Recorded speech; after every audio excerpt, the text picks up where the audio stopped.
êtes nombreux à nous suivre. Bienvenue sur Future is Today. Mon nom est Jay et aujourd'hui, nous allons faire un parcours, un voyage à la découverte de quelqu'un.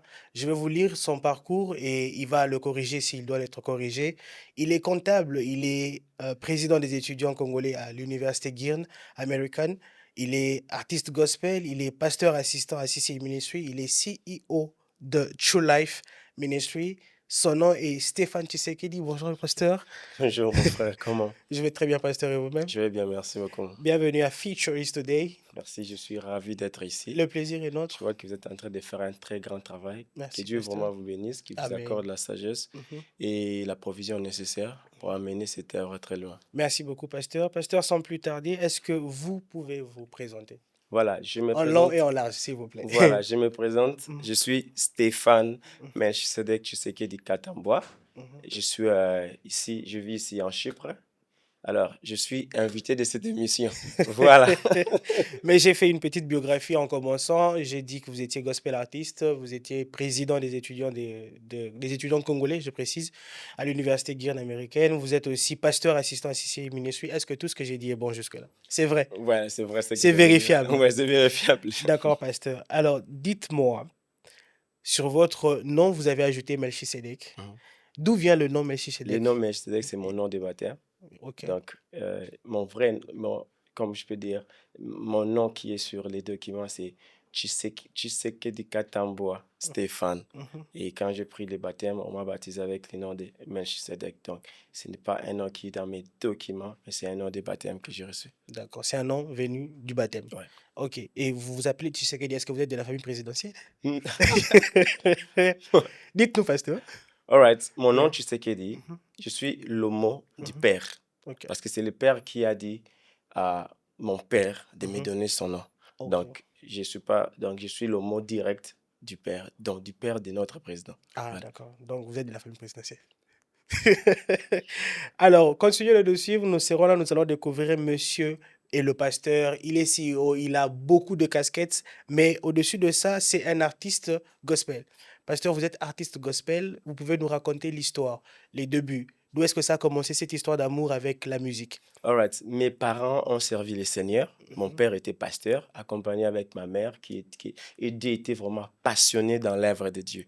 Donc, c'est ainsi que nous avons réussi une éducation chrétienne. mhm. Disons, l'école, l'église, la maison. Ok. Donc, nous sommes grandis, comme je disais à quelqu'un, la vie de l'église, au-delà de ma relation avec le Seigneur, Yeah. c'est mon style de vie. Vous Mhm. voyez? Donc, comme les autres partent pour jouer au football, donc moi, l'église fait partie des cadres où Vous je, avez grandi, je vous avez trouve fréquenté. je trouve ce qu'on dit les Mhm. plaisirs. Ok. Oui, donc l'église fait partie, dans cette atmosphère-là, Mhm.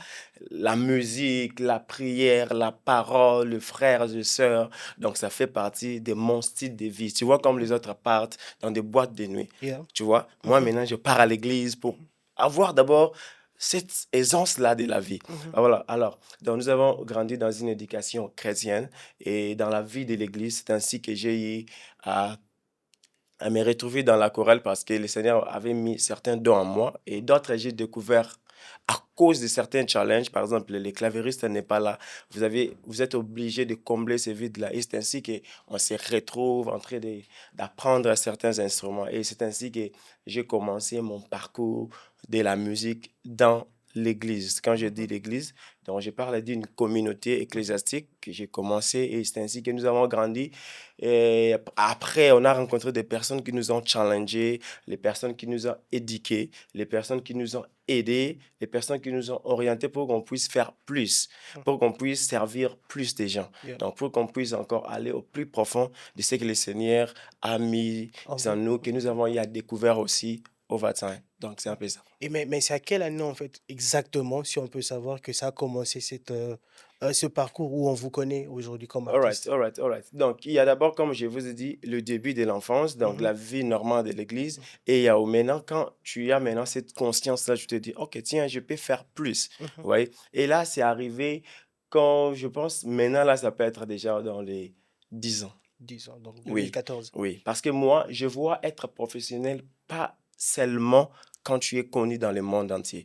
Moi, je vois être professionnel, c'est quand tu as la conscience de faire tout ce que tu fais avec une manière précise que je vais cibler cette personne, je vais taguer ce genre de cœur, je vais toucher le cœur. Donc, quand on reçoit cette conscience-là et on commence à y travailler, ben moi, je me dis que c'est là qu'on devient professionnel. Et pour moi, ça date déjà, je dirais, des 10 ans. Et j'ai commencé à être professionnel dans mon église. Mhm. Donc, ma chorale de l'église, on n'attendait pas qu'on fasse sortir le son. On n'attend pas qu'on soit connu des gens. Dans notre église, on a commencé déjà à faire nos histoires très bien pour nous-mêmes et pour la gloire du Seigneur. Donc, il faudrait avoir une conscience de ta cible pour être professionnel. Vous l'avez dit, Pour être mais professionnel, en 2014, quelle était votre cible à vous? mon église d'abord. D'abord l'église. C'était la communauté que le Seigneur avait mis au devant de moi. Mhm. C'était la responsabilité que le Seigneur m'avait accordée Yeah. par les hommes qui nous encadraient, disons nos pasteurs. Mhm. Vous voyez? Et mon pasteur à l'époque, c'était vraiment une personne très professionnelle. Maman Astrid, que je salue même, Mhm. elle était vraiment très professionnelle, et son mari, et sa famille, et l'église. Notre église n'avait pas de milliers de gens, mais Mhm. nous étions conscients et professionnels. Mhm. Donc, on peut avoir un culte de 100 personnes, mais ce qu'on fait dans ces cultes-là, si tu regardes les choses qui se passent dans ces cultes-là, c'est vraiment des personnes conscientes. Et c'est comme ça que j'ai grandi. D'accord. Oui, vous avez Mhm. grandi et par la grâce de Dieu, 2019, vous arrivez sur l'île de Chypre. Ouais. Comment ça se passe vos premiers jours sur l'île de Chypre? Bon, mes premiers jours Mhm. sur l'île de Chypre, ça comme, quand je suis directement arrivé en Chypre, Mhm. j'ai commencé directement à servir parce que j'ai appris à servir. Mhm. Donc, dès que je suis arrivé, il y a une communauté, il y a des gens, tu as un instrument par lequel tu peux transmettre la joie, par laquelle, un instrument par lequel tu peux transmettre la paix. Du coup, j'ai commencé à servir. Dieu. J'ai regardé, j'ai vu une communauté chrétienne, j'ai commencé à servir. Ça ne dépendait pas des titres que les gens ou une communauté, quelqu'un pouvait m'attribuer par rapport à mon service à eux. Mais dès que je suis arrivé, j'ai commencé à servir. J'ai visité les églises moi-même, j'ai salué les pasteurs parce que ce sont des pères que le Seigneur avait établis dans cette île. J'ai visité Rehoboth, j'ai visité Family, j'ai visité plusieurs églises et du coup, j'ai commencé à servir. Ça, c'est Mhm. la première des choses. Dès que je suis arrivé ici, je commençais à servir. Donc, vous avez fait le tour des Voilà. églises. Oui, j'ai fait les tours des églises Mhm. de moi-même, j'allais les saluer Mhm. parce que je savais que je vivrais dans une communauté. Alors, Exactement. chaque communauté a des gens que le Seigneur a établis. C'est comme ça. Il y a des gens que le Seigneur a établis comme des pères que vous devez respecter. Mhm. Dès que je suis arrivé, je suis allé visiter Pasteur Sam, je suis allé visiter Pasteur Olivier à l'époque, des pasteurs responsables des familles. L'apôtre Hervé m'a amené dans les tours, on partait à Magboussa, on partait à Lefkocha. Et j'étais chez moi là où je servais le Seigneur à CCA à l'époque, c'était GAU Fellowship. Fellowship. Et Mhm. c'est comme ça que j'ai commencé. Dès que je suis arrivé ici, j'ai commencé à servir les gens de la communauté. À entendre cela, je pense que vous n'avez pas eu des problèmes d'intégration en termes de nouveaux étudiants sur l'île. Ok, j'ai rencontré des problèmes d'intégration aussi Mhm. parce que j'ai vécu dans des communautés qui n'étaient pas seulement congolais, Mhm. disons congolaises. Mhm. J'ai vécu avec des gens qui n'étaient pas vraiment de la culture congolaise et j'ai rencontré aussi des difficultés. Mais par la grâce de Dieu, avec un esprit ouvert, avec un esprit enseignable, si je tombe, j'accepte, j'apprends, j'évolue. Wow. Joli parcours et je pense que avec ceci, vous avez facilement découvert certaines choses, d'où même aujourd'hui, vous êtes dans une église qui est anglophone, alors que vous êtes francophone. Sur ce parcours, qu'est-ce qui a été plus difficile? Parce que vous ne parlez que français au Ouais. pays. Aujourd'hui, vous servez dans une église qui est purement anglophone. Comment ça s'est passé? All right. Mhm. Et si je dis que c'était facile, Mhm. ça ne sera pas vraiment ça. J'ai rencontré des difficultés, mais les parcours là, si je peux les décrire, c'est à deux niveaux. Yeah. Il y a niveau physique, niveau humain, niveau linguistique, niveau choc culturel, Mhm. et il y a niveau spirituel. Mhm. Dans le niveau spirituel, je me connectais aux prédications de mon église, même quand je ne comprenais pas. Parce que mon cœur était attaché à Dieu et je Mhm. disais, Seigneur, apprends-moi.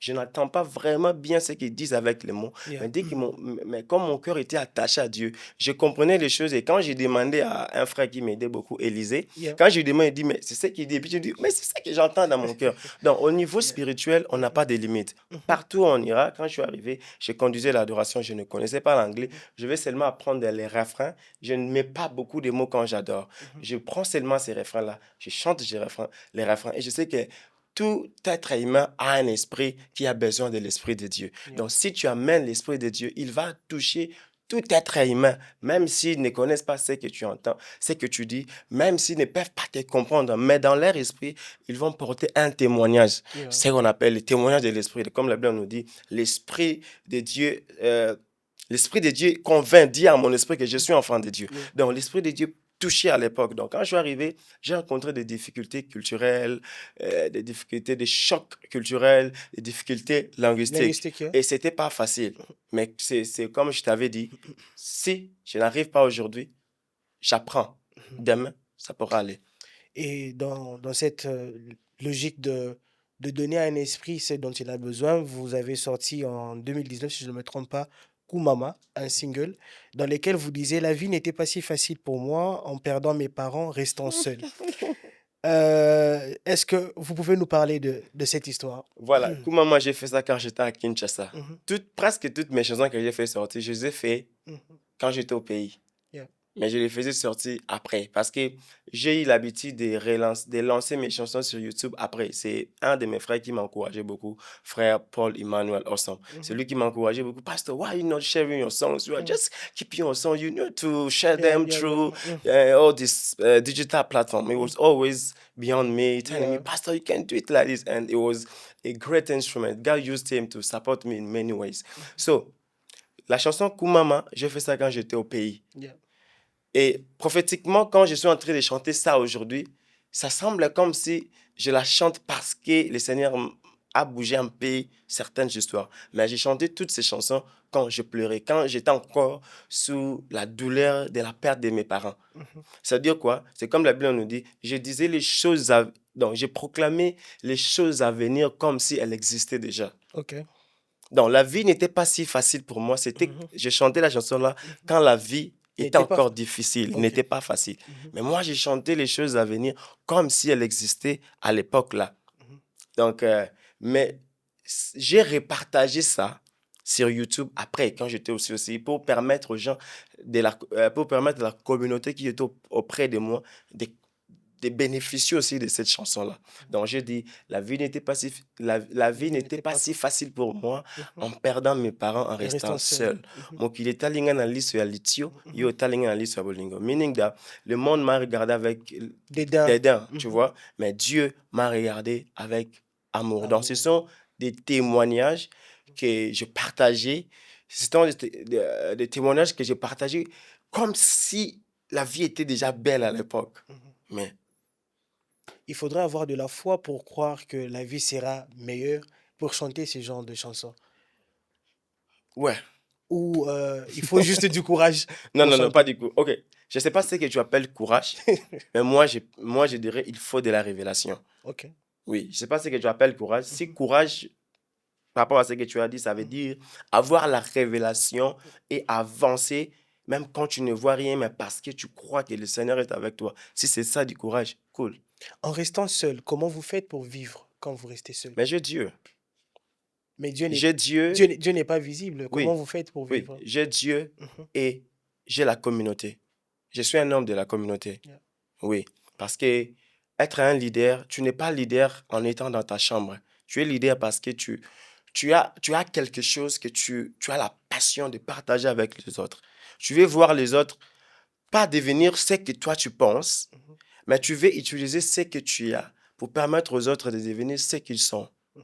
Vous voyez? Yeah. Donc, rester seul, oui, mais il y a Dieu et il y a la communauté. Si la communauté ne vient pas auprès de moi, je fais l'effort d'aller là-bas. Voilà, c'est un peu ça. Restez connectés, nous sommes en train de continuer de découvrir le parcours de Stéphane Tshisekedi qui, à part le fait d'être pasteur, est aussi CEO. Mhm. Apparemment, les Congolais, vous aimez beaucoup les titres CEO. Voilà, Des- peut-être on aime ça parce qu'on Yeah, est, disons, ça sonne bien. yeah. Ça sonne bien quand on dit CEO. Mhm. Ça sonne bien. Mais c'est beau. OK, CEO de True Life. OK, Yes. d'où vient la vision de True Life et qu'est-ce que c'est? Voilà, la vision de True Life, c'est une passion qui a été dans mon cœur, mais qui Mhm. n'avait pas commencé avec le nom True Life. Yeah. Donc, j'ai toujours eu la vision, la passion de soutenir tout ce qui est culturel, tout ce qui Mhm. est valeur culturelle de notre royaume dans Mhm. lequel nous sommes. Mhm. Parce que nous sommes un royaume et nous avons des valeurs. Yeah. Alors, parmi ces valeurs-là, moi, je me suis mis sur le point de vue culturel pour promouvoir Mhm. ces valeurs culturelles. Mais True Life AI vit ici en Chypre avec mes frères, si je peux les citer. Il y avait papa Émile, il y Mhm. avait mon ami euh, Maria Mhm. et mon ami, oh mon Dieu, mon roi, ton ami aussi, Roxane. Roxane. Yeah, All right. yeah. Donc, si True Life a Mhm. vécu grâce à ces gens. Il y Exactement. avait Maria, Roxane, Papa Émile. Nous Mhm. quatre, on s'est mis. J'avais la passion. Je partageais à ces gens-ci. Ils ont crié à cela et ils m'ont pro. Et ensemble, on a commencé à travailler cela. Vu que ma passion n'était pas seulement de créer seulement un plateforme, on dit quoi, une plateforme. Une plateforme. Ma passion n'était pas seulement de créer une plateforme où on va seulement nous produire, mais j'ai besoin de Dieu, j'ai besoin de l'onction nécessaire. Si Yeah. c'est seulement les activités, je Mhm. peux le faire à tout moment. Mhm. Mais j'ai besoin d'une onction qui peut transformer les cœurs. C'est pour cela, tu vas remarquer que nous ne sommes pas dans les activités hebdomadaires. Parce Mhm. que dès que le Seigneur nous met quelque chose, on le fait. Si ça finit, on stop. On attend encore qu'il nous donne quelque chose de nouveau. On vient. On fait, on arrête, on arrête. Donc, c'est un peu ça. Et moi, je vous ai connu d'une façon très particulière. Moi, je vous ai connu par un groupe qui s'appelle Le Cœur, La La Rédemption. rédemption. Est-ce que vous pouvez nous raconter l'histoire du Cœur de Le cœur de La la Rédemption? rédemption, cœur la rédemption, c'est la chorale de mon église là où j'ai prié. Maintenant, Yeah. je vis en Chypre, j'œuvre sous l'apôtre Samson, CC Mhm. Ministries. Bon, quand j'étais au pays, je travaillais, je servais le Seigneur dans mon église locale qui est l'église de la rédemption. Je suis toujours en contact avec mon pasteur, le pasteur Astrid, que Mhm. je respecte beaucoup, et papa Jacques, que j'honore beaucoup. Ils m'ont vraiment aidé dans cette œuvre. Mhm. Alors, quand j'étais au pays, j'étais dans l'église La Rédemption. C'est comme je vous avais dit au début, mon pasteur, les couples pastoraux, ils étaient très professionnels. Yeah. Alors, j'avais la passion. À un moment donné, ça commençait à s'éclater un tout petit peu. Mhm. Les gens de l'extérieur m'invitaient, mais mon pasteur m'a dit non, je ne veux pas que tu sois seulement poussé par la passion, mais je veux que tu sois orienté, dirigé, encadré comme il faut. C'est ainsi qu'il nous a donné un manager, Maman Dorcas. Mhm. Il nous a donné un manager. Ils m'ont dit non, cherche les gens qui ont aussi de la passion comme toi. Créez un groupe que vous allez commencer à vous produire. On a eu un manager, secrétaire, finance, tout ça.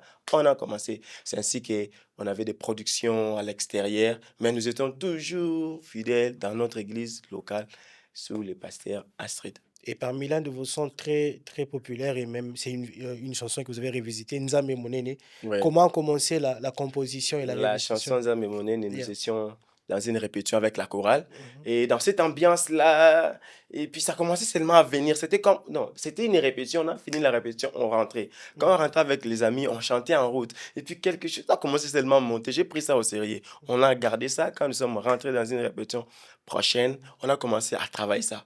Arrête, travailler, overtime. Et quand nous avons eu l'opportunité de jouer sur je pense, quatrième ou cinquième anniversaire de l'émission T'as grandi avec les pasteurs à Toms. Et puis, on a dit, OK, tiens, on va mettre ça. Et puis, on a joué ça. Et Et ça puis, vous a donné du succès. voilà. Et vous l'aurez remarqué avec moi que le pasteur est en train de faire une combinaison de deux langues, donc il parle un peu de français, un peu d'anglais. Et moi, je l'ai remarqué depuis très longtemps avec la révisitation de cette chanson. Vous disiez un mot très souvent, c'était come on, come on, come on. On m'appelait même Mr. Come on. D'où vient ces Voilà, tics de langage? j'étais dans un groupe Yeah. RLS que je salue, M. Kelly. Il m'a Mhm. vraiment beaucoup aidé. C'est un groupe qui a commencé à Lina. Yeah. Ils étaient à Lina. Et un jour, ils sont venus en retraite dans une église qui était tout près de l'église où j'ai prié à l'époque. Ok, C'était l'église Porte de Brebis. ok. L'église Porte de Brebis, c'était dans une commune là où j'habitais avant que je change de commune. Mhm. Vous voyez, donc nous tous, notre famille, on a changé de commune. Et du coup, c'était difficile pour moi pour rentrer dans l'église là où j'étais. C'était vraiment longtemps là, c'est vraiment, Yeah. vraiment longtemps. Mhm. 2011, 2010, c'était vraiment longtemps.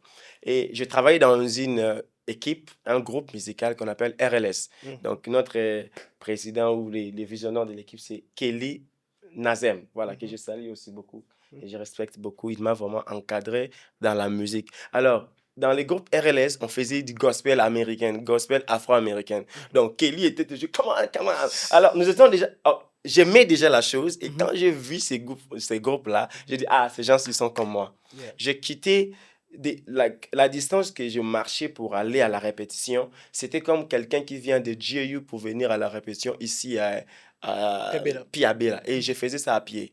Wow. Oui, je vais porter mon clavier, je Mhm. finis l'école, je rentre à la maison, je mange et Mhm. je cours Mhm. à la répétition avec Kelly. Donc, c'est de là, là, on chantait gospel afro-américain. Yeah. Jusqu'à présent, si vous regardez les chansons de Kelly Nazem, Mhm. il est toujours fidèle dans ce style-là. Mhm. Malgré que les gens l'ont critiqué, tout ça, mais il est vraiment authentique. Il fait du gospel afro-américain en RDC, là où peut-être d'autres styles, tu Les vois. Seben et Voilà, tout. mais lui, il est toujours là, que ça ne brille ou pas. Mais il est là, il est authentique avec le groupe RLS. Donc, c'est là que j'ai eu Le mot cette Come On Evil. envie-là. Voilà, tu vois, c'est un peu ça. D'accord. Restons dans votre carrière musicale. Quelque temps après la chanson Kumama, vous sortez Ta Grâce. Qu'est-ce qui se cache derrière Ta Grâce? Parce que dans cette chanson, vous êtes en train de dépeindre votre expérience avec la grâce. Est-ce que vous pouvez nous en parler en détail? Oui, oui, oui, oui, oui. Dans mon parcours, parmi les histoires que le Seigneur a utilisées pour, pour, euh, pour tailler la personne que je suis aujourd'hui, ce sont des histoires de foi. Ça fait mal au cœur humain. Mhm. Vous voyez, le Seigneur a utilisé ces histoires ainsi pour tailler mon cœur. Et c'est avec le temps que j'ai compris que, oh, c'était la grâce de Dieu qui m'est protégé malgré ça faisait mal, Mhm. malgré l'environnement pouvait t'oppresser. Avec la chair humaine, tu sens une pression, mais avec le temps, tu comprends que, oh non, le Seigneur cherchait à me tailler et il me couvrait par sa grâce pour que même quand les humains t'oppressent avec mauvaise intention, mais lui, sa grâce vient te couvrir pour que même leurs mauvaises intentions, ça puisse travailler au bien du plan que le Seigneur a pour toi. Donc, c'est un peu ça. Intéressant. Et pasteur, CEO, tout ça, tout ce titre, ces occupations, mais Mhm. cela ne pèse pas sur vous-même avec vos relations intersociales et d'autres projets dans lesquels vous êtes? Oui, ça pèse sur moi. J'ai eu Mhm, des amis. mhm. J'avais une chérie. À l'époque, elle s'appelait Ruth. Oui, j'ai un En tout cas, cœur, tu vois. yeah. J'avais une chérie. Elle m'a Mhm, même. Je pense à l'époque, c'était quand Alain Mouloud était mort. J'avais des répétitions. J'encadrais un groupe dans une église là, vers Kalamou, tout ça. Et puis, je mhm, vais rentrer dans mon église. Et puis, il y avait un jour, un samedi, j'étais allé le matin pour encadrer cette chorale là. mhm. Et puis, quand j'ai rentré comme ça, je lui ai dit, sors seulement devant ta passage, je vais te saluer parce que j'ai pas à la répétition. Mhm. Quand je suis venu, elle m'a dit, si, bro, tu n'as pas le temps. On coupe seulement. Alain Yeah, Molo vient de mourir. Peut-être que yeah. tu deviendras Alain Molo de demain. Et c'est comme ça que l'histoire est passée. Voilà. Si je Yeah, dis que ça ne pèse pas sur moi, mhm, je mens. yeah, Mais au-delà, si ça pèse sur moi, mhm, ça pèse sur moi parce que je n'ai pas encore aussi maximisé ce que je dois faire. Oui, mhm. je dis que c'est beaucoup, mais c'est pas encore beaucoup. Parce qu'il y a des gens qui font ce que j'ai fait plus que moi, mais avec une vitesse de croisière. C'est comme je citerai le pasteur Hacheme. Cet homme-là, il a beaucoup de responsabilités, mais il avance avec une vitesse de croisière. Mhm. Tu vois? Donc, tout ce que je fais, ça pèse sur moi. Oui, mais si ça pèse sur moi, c'est à cause de moi-même. C'est pas parce que c'est beaucoup. Parce qu'il y a des gens qui font ça avec une vitesse de croisière que je suis aussi en train d'apprendre pour, tu Y vois? arriver petit à Voilà, petit. voilà, c'est un peu ça. Et je citais l'une des personnes que je connais, le pasteur Athium. C'est Mhm. un homme avec une vision sharp. Ok. Voilà. Et quand vous vous regardez aujourd'hui, après tout ce temps passé ici sur l'île de Chypre, est-ce que vous avez des regrets en particulier? Non, je n'ai pas de regrets parce que c'est le Seigneur qui me conduit. Ok. Oui, si je dis j'ai des regrets, je mets mon Dieu en cause. Mhm. Oui, je Parce n'ai que pas de regrets. justement, quelques minutes avant, vous avez dit que vous n'avez pas encore maximisé. Peut-être que ça peut être des regrets que vous portez dans votre cœur. Vous vous dites que, OK, je dois maximiser mon temps.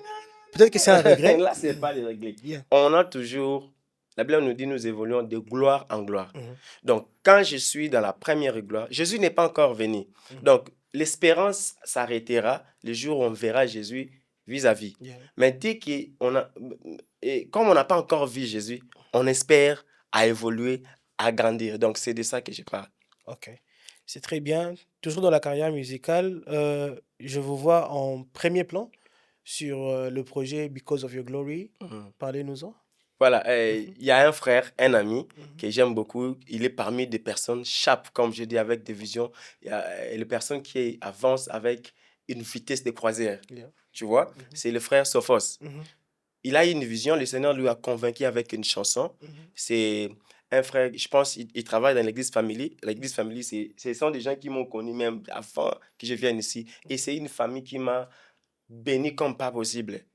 Une famille vraiment, apôtre Loudron, pasteur Hervé, Mhm. apôtre Hervé, pasteur Olivier, pasteur Eli et pasteur John. John. Tu vois, ce sont vraiment Madame Mélissa, voilà, que Mhm. je me rappelle aussi Mhm. bien. La femme de l'apôtre Hervé, maman. Maman Valène. Et si tu avais oublié le nom, si tu avais oublié le nom, elle allait Yeah. t'arrêter. Yeah. Voilà. Monsieur Mhm. Sophos, le Seigneur lui a donné cette vision-là. Il est venu me voir, il a dit, ah, papa, le Seigneur m'a donné une vision. Je pense que je suis convaincu que tu es la bonne. Je ne sais pas si je mets vraiment mes mots bien, Mhm. mais ce qu'il m'avait dit, il était convaincu que je sois la personne qui va diriger ces projets-là. Mhm. Et du coup, il m'a donné les audios qu'il avait aussi déjà bien fait avec d'autres hommes de Dieu et femmes de Dieu, Yeah. choristes de l'église. Et puis, on a eu une réunion et j'ai porté la vision parce que j'étais convaincu que c'était quelque chose qui venait de Dieu, bien sûr. Et j'ai mis, comme on sert Dieu, j'ai mis toute ma vie à l'intérieur. On a commencé à travailler et le Seigneur a béni son peuple par cette chanson-là. Par cette chanson-là. Elle est toujours en train de passer sur YouTube, Mhm. Spotify. Vous pouvez maintenant aller sur Silence Productions. Mhm.